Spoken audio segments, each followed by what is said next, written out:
नमस्कार. 9:30च्या बातमीपत्रात मी योगेश कोलते आपलं स्वागत करतो. सुरुवातीला एक नजर ठळक बातम्यांवर.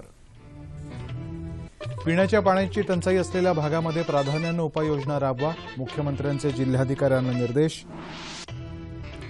राज्यात जलवाहतुकीला चालना देण्यासाठी जलवाहतूक महामंडळाच्या स्थापनेला राज्य सरकारची तत्वतः मान्यता.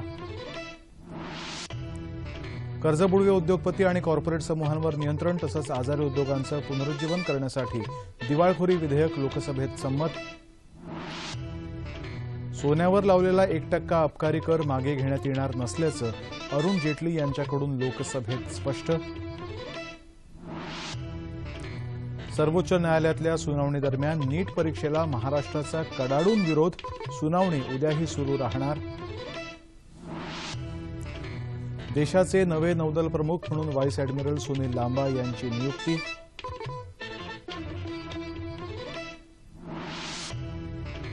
आणि राज्याच्या काही भागात पाऊस, मेळघाटात गारपीट तर धुळ्यामध्ये वीज पडून 2 जण मृत्युमुखी. पिण्याच्या पाण्याची टंचाई असलेल्या भागामध्ये जिल्हा प्रशासनानं सर्वोच्च प्राधान्यानं उपाययोजना राबवाव्यात असे आदेश मुख्यमंत्र्यांनी राज्यातल्या सर्व जिल्हाधिकाऱ्यांना दिले आहेत. टंचाई निवारणासाठी करण्यात येत असलेल्या उपाययोजनांसंदर्भात मुख्यमंत्र्यांनी आज जिल्हाधिकाऱ्यांसमवेत व्हिडिओ कॉन्फरन्सिंगद्वारे आढावा बैठक घेतली. त्यावेळी त्यांनी महत्त्वपूर्ण सूचना केल्या. जलसंधारणाची कामं पूर्ण होण्याच्या दृष्टीनं पावसाळ्यापूर्वीचा काळ महत्त्वाचा आहे.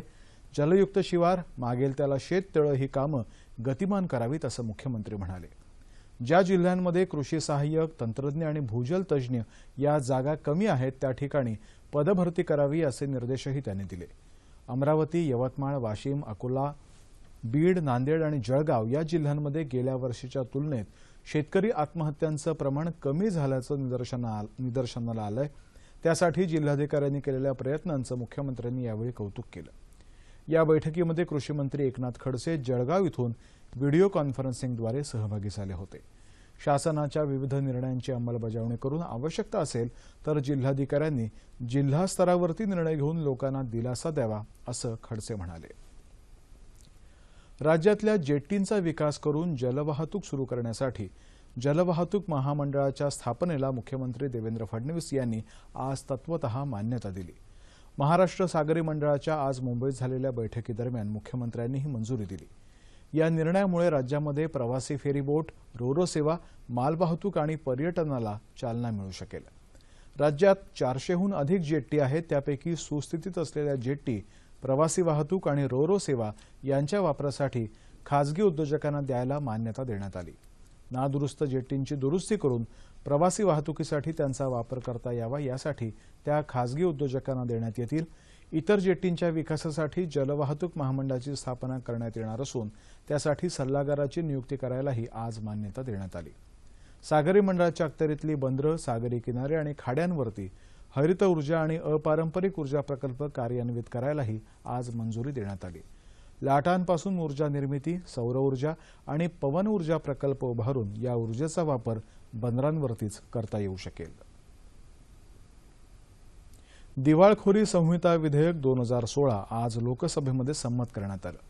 जाणीवपूर्वक कर्ज थकवणारे बडे उद्योगपती आणि कॉर्पोरेट समूहांना चाप बसावा आणि आजारी उद्योगांचं पुनरुज्जीवन करणं सोपं व्हावं हा या विधेयकामागचा उद्देश आहे. देशामध्ये व्यवसायाला अनुकूल वातावरण निर्माण होण्यासाठी या विधेयकाचा उपयोग होईल असं वित्त राज्यमंत्री जयंत सिन्हा यांनी सांगितलं. सोन्यावर लावण्यात आलेला 1% अबकारी कर मागे घेतला जाणार नाही असं केंद्रीय वित्तमंत्री अरुण जेटली यांनी आज लोकसभेत स्पष्ट केलं. पनामा पेपर उघड झाल्याप्रकरणी ज्यांची नावं समोर आली आहेत त्या सर्वांना करविषयक नोटिसा पाठवण्यात आल्या आहेत. दोषी आढळणाऱ्यांवरती कारवाई केली जाईल असंही ते म्हणाले. 2016च्या वित्त विधेयकावरच्या चर्चेला ते उत्तर देत होते.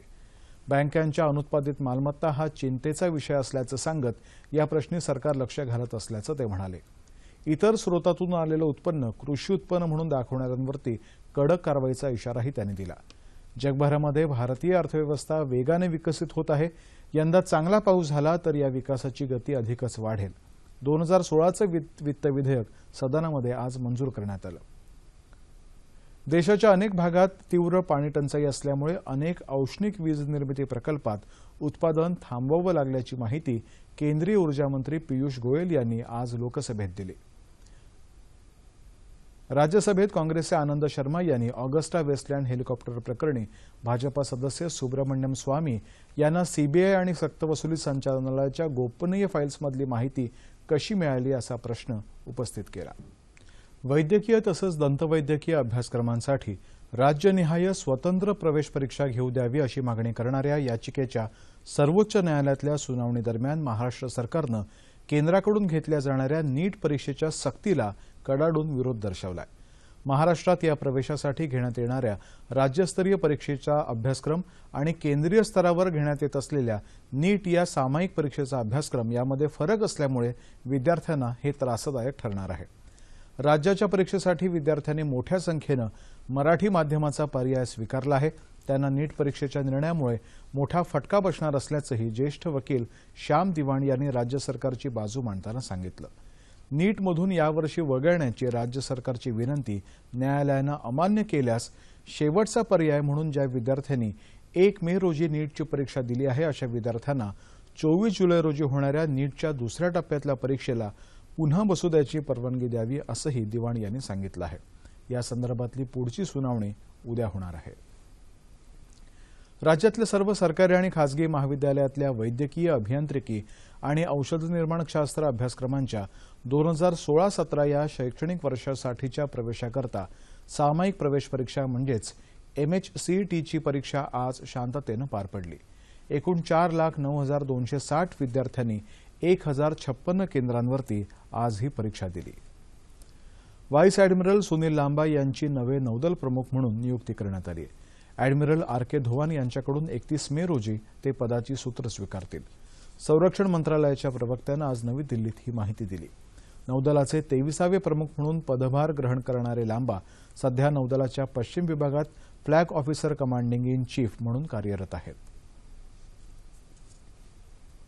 IRCTC अर्थात भारतीय रेल्वे खानपान आणि पर्यटन महामंडळाच्या पोर्टलवरून प्रवाशांची माहिती असणारा डेटा चोरीला गेल्याचं वृत्त रेल्वे प्रशासनानं फेटाळलं आहे। प्रवाशांची वैयक्तिक माहिती सुरक्षित असल्याचा निर्वाळा रेल्वे मंडळाचे सदस्य मोहम्मद जमशेद यांनी दिलाय। ते आज नवी दिल्लीत बातमीदारांशी बोलत होते। रेल्वेच्या वेबसाईटवरून तिकीट काढण्यासाठी प्रवाशांना वैयक्तिक माहिती द्यावी लागते, मात्र या माहितीचा दुरुपयोग होऊ नये याकरता हा डेटा पूर्णतः सुरक्षित ठेवला जातो असं जमशेद यांनी सांगितलं। या वृत्ताची शहानिशा करण्यासाठी रेल्वेनं सायबर तज्ज्ञ आणि IRCTC मधल्या दक्षता अधिकाऱ्यांची समिती स्थापन केली होती।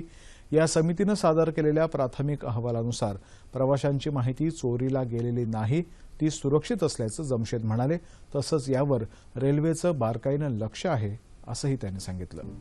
आज जागतिक व्यंगचित्रकार दिन।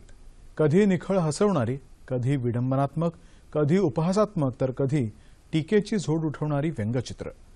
वर्तमानपत्र आणि मासिकांचा खप वाढवण्याबरोबरच स्वतंत्र दूरचित्रवाहिनी चालवण्याचं सामर्थ्य असलेली अशी ही व्यंगचित्र।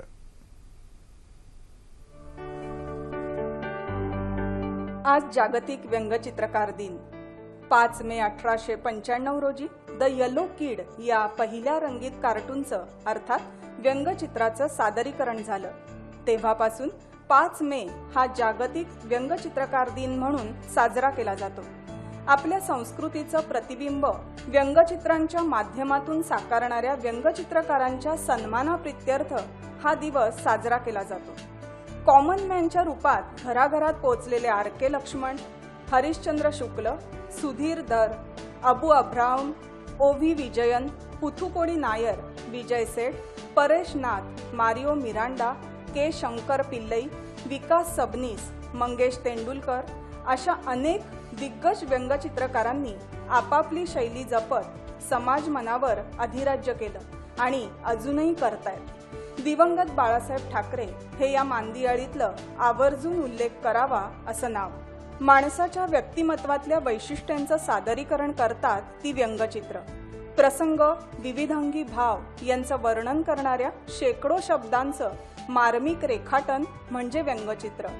राजकीय, सामाजिक विषयांना हाताळणारं ते एक प्रभावी माध्यम, म्हणूनच व्यंगचित्र हा समाज मनाचा आरसा ठरला। त्यामुळे आजही व्यंगचित्रांच्या फटकाऱ्यांकडे सन्मानानंच पाहिलं जातं। जागतिक व्यंगचित्रकार दिनानिमित्त पुण्यातल्या बाळासाहेब ठाकरे कलादालनामध्ये साहित्य वेद प्रतिष्ठानच्या वतीनं नामवंत व्यंगचित्रकारांच्या चित्रांचं एक प्रदर्शन भरवण्यात आलंय। 2 दिवस चालणाऱ्या या प्रदर्शनाचं उद्घाटन साहित्यिक श्रीपाल सबनीस यांच्या हस्ते आज झालं। या प्रदर्शनात विविध राजकीय, साहित्यिक अशा विषयांवर भाष्य करणारी आर.के. लक्ष्मण, बाळासाहेब ठाकरे आणि शीद फडणीस यांनी काढलेली व्यंगचित्र पुणेकरांना पाहायला मिळणार आहेत।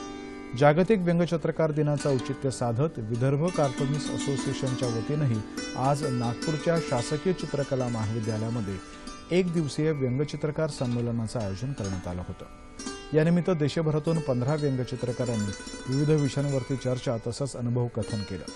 आजच्या आधुनिक तंत्रज्ञानाच्या काळामध्ये व्यंगचित्रकला हळूहळू लोप पावत चालली आहे, याकडे लक्ष देण्याची गरज आंतरराष्ट्रीय कीर्तीचे व्यंगचित्रकार विनय बिस्वाल यांनी यावेळी व्यक्त केली। या कलेकडे लोकांचा किंवा नवीन कलाकारांचा येण्याचा कल खूपच कमी आहे। ज्याला कारणही आहे की ही तशी कला कठीणही आहे आणि तसं पाहता म्हणजे न्यूजपेपर किंवा अशा ह्याच्यात जे त्याला रोजगार किंवा काही मिळकत मिळाला पाहिजे हे अशी या कलेकडनं काही अशी खूप लोक अपेक्षा करू शकत नाहीत। त्यामुळेच कदाचित ह्या कलेकडे थोडंसं दुर्लक्ष झालेलं आहे। नागपूरच्या जिल्हा माहिती कार्यालयातही यानिमित्तानं व्यंगचित्र प्रदर्शन भरवण्यात आलं।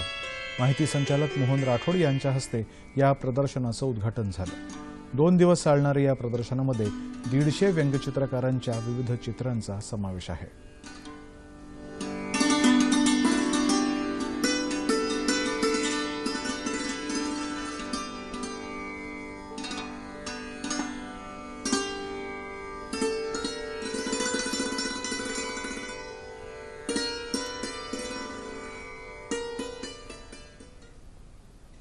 आजच्या जागतिक व्यंगचित्रकार दिनानिमित्त व्यंगचित्रांची परंपरा आणि सद्यस्थिती याविषयी अधिक चर्चा करण्यासाठी ज्येष्ठ व्यंगचित्रकार विकास सबनीस आज आपल्या स्टुडिओमध्ये आले आहेत। नमस्कार। 9:30च्या बातमीपत्रामध्ये आपलं स्वागत। सर्वप्रथम आजचा जो कार्टुनिस्ट डे आहे, व्यंगचित्रकार दिन, त्यानिमित्त आपल्याला मनपूर्वक शुभेच्छा। धन्यवाद। गेली अनेक दशकं आपण व्यंगचित्र काढताय आणि व्यंगचित्रांचा एक त्या क्षेत्रातच आपण कार्यरत असल्यामुळे साहजिकपणे अभ्यासही करताय। गेल्या काही वर्षांमधला जर का आपण एक ट्रेंड पाहिला, नेमका काय कल आपल्याला दिसतो? सगळ्यात पहिला बदल जो मला जाणवला, जवळजवळ 45-48 वर्ष कार्टून काढतो मी। पान 1चं व्यंगचित्र उचललं गेले, एक तर ते अगदी छोटं करून आतमध्ये टाकलं जातं किंवा मग बॅकफुटलाच पाठवलं जातं। कारणं बरीच आहेत, पण हा प्राधान्याने जाणवलेला फरक आहे। चांगले बदलही झालेत।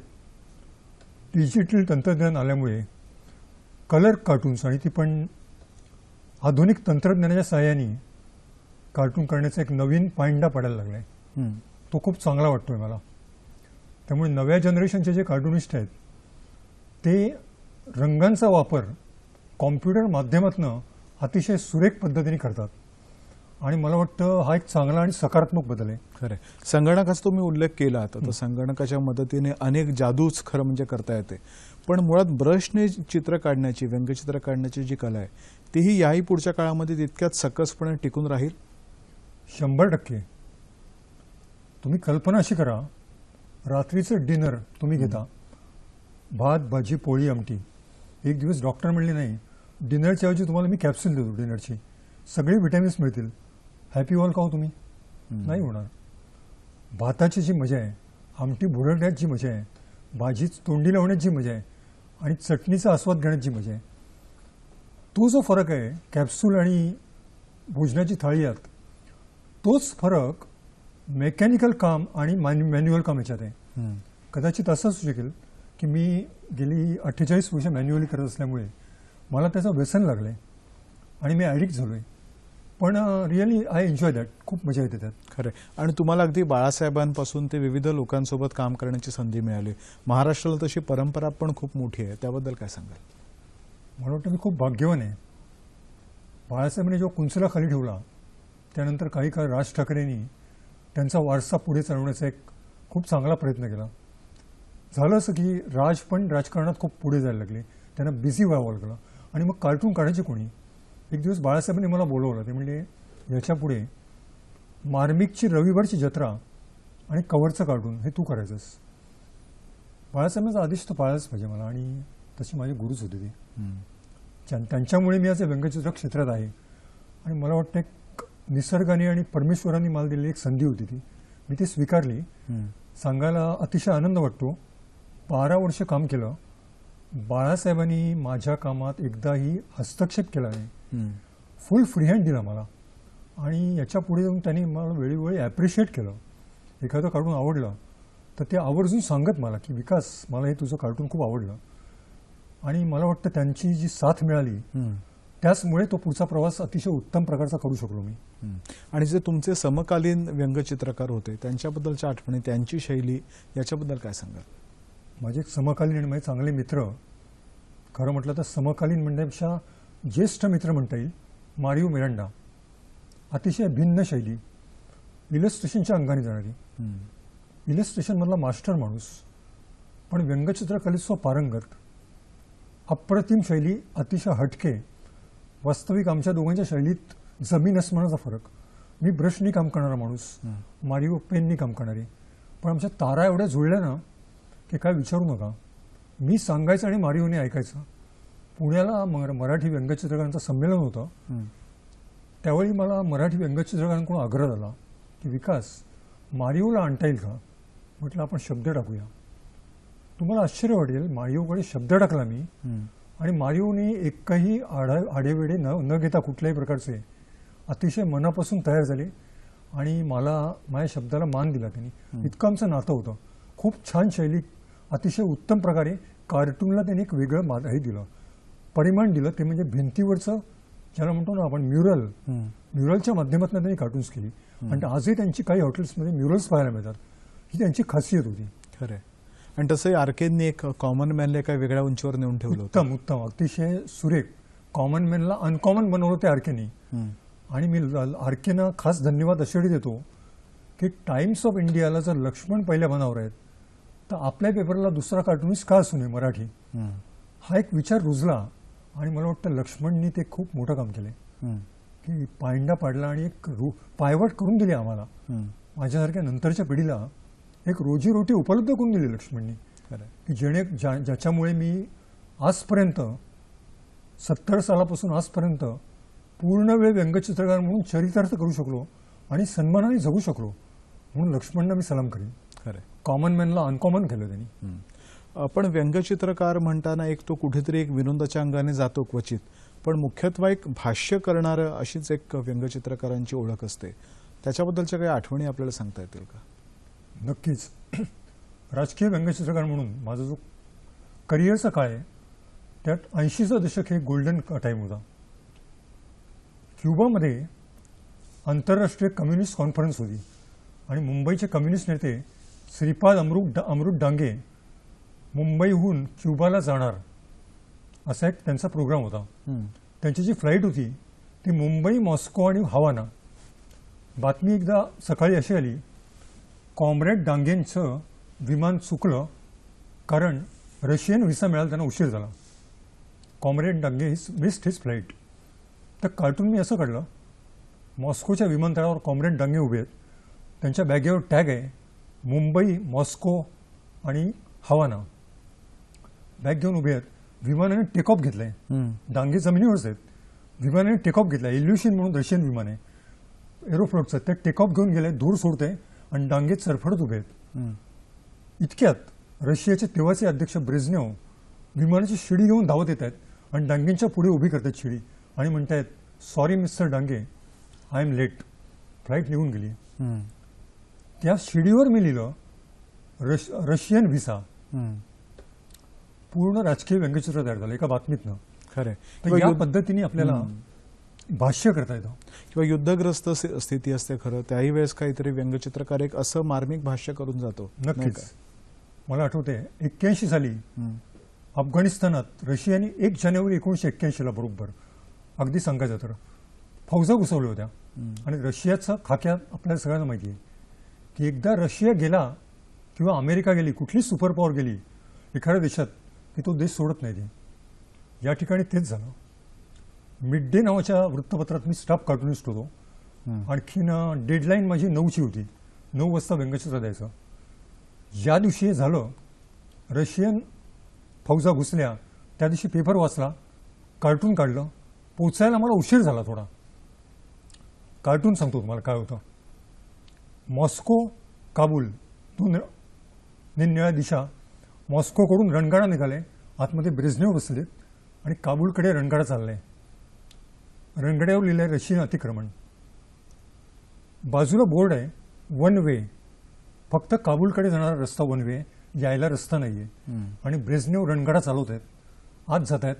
याचं एवढं कॉमेंट यात एवढी होती की अख्खं संपादकीय 2 कॉलमचं जेवढं लिहायला जेवढी जागा जे लागेल सांगू ते एका शकणार चित्रात नाही. सांगता येईल. ते एका व्यंगचित्रात काहीही न लिहिता सांगण्याचा एक चांगला प्रयत्न लोकांनी खूप अप्रिशिएट केलं ते. आणि मुख्य म्हणजे बेहराम कॉन्ट्रॅक्टर सारख्या संपादकांनी पान एकवर छापलं ते काढून. खरं. थोडं भविष्याकडे जर का पाहायचं म्हटलं तर भविष्यातलं चित्र आपल्याला कितपत आशादायी दिसतं.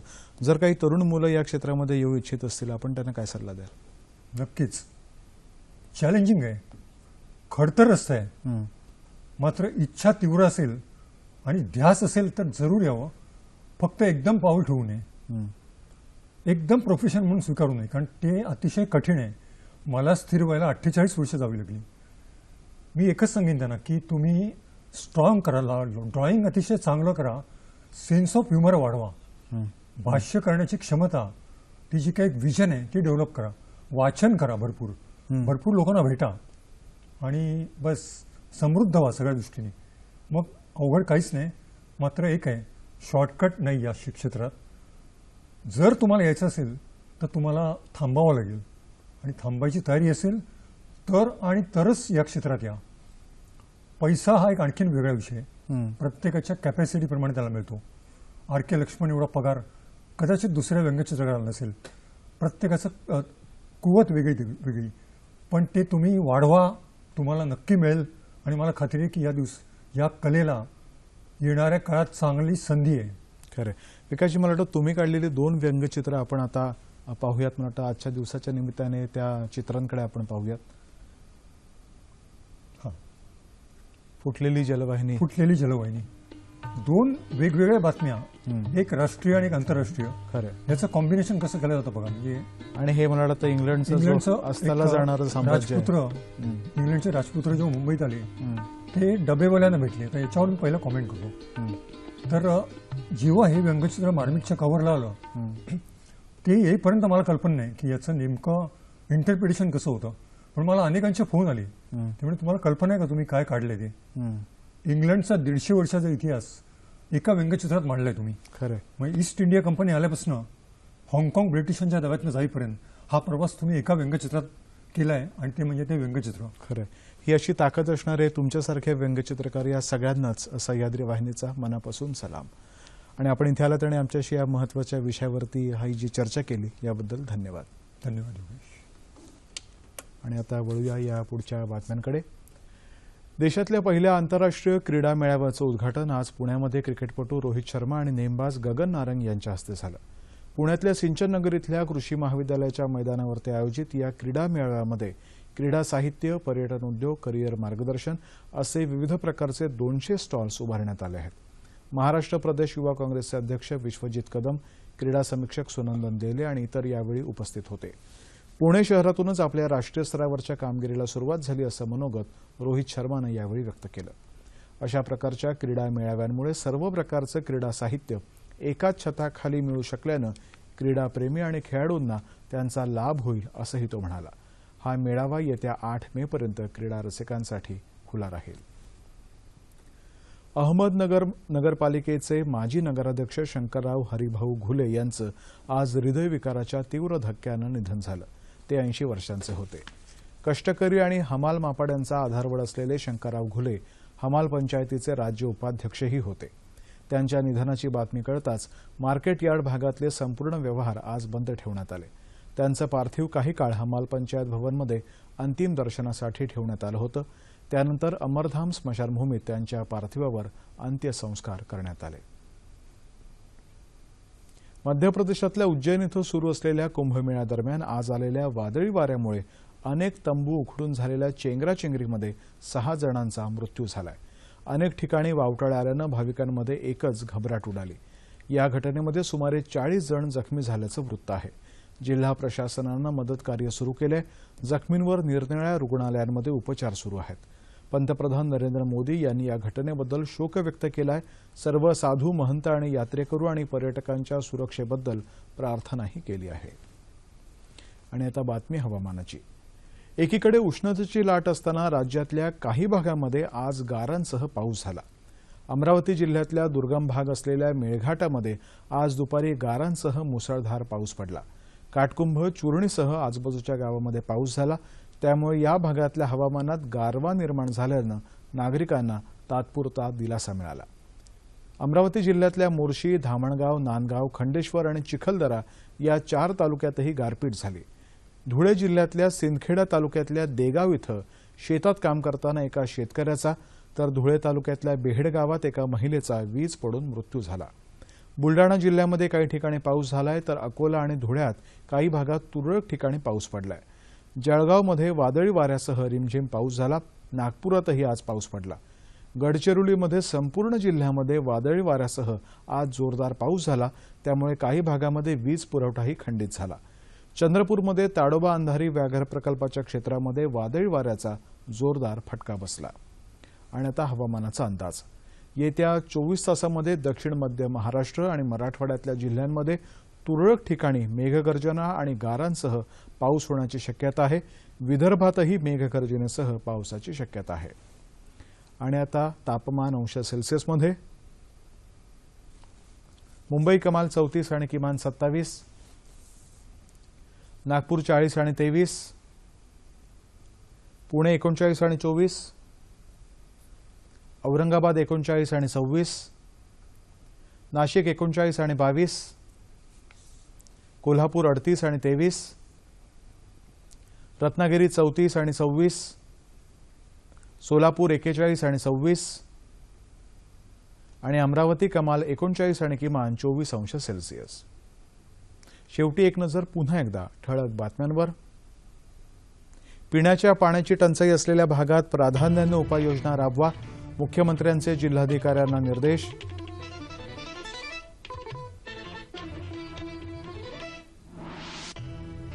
राज्यात जलवाहतुकीला चालना देण्यासाठी जलवाहतूक महामंडळाच्या स्थापनेला राज्य सरकारची तत्वतः मान्यता. कर्जबुडवे उद्योगपती आणि कॉर्पोरेट समूहांवर नियंत्रण तसंच आधार उद्योगांचं पुनरुज्जीवन करण्यासाठी दिवाळखोरी विधेयक लोकसभेत संमत. सोन्यावर लावलेला 1% अबकारी कर मागे घेण्यात येणार नसल्याचं अरुण जेटली यांच्याकडून लोकसभेत स्पष्ट. सर्वोच्च न्यायालयातल्या सुनावणी दरम्यान नीट परीक्षेला महाराष्ट्राचा कडाडून विरोध. सुनावणी उद्याही सुरू राहणार. देशाचे नवे नौदल प्रमुख म्हणून व्हाईस ॲडमिरल सुनील लांबा यांची नियुक्ती.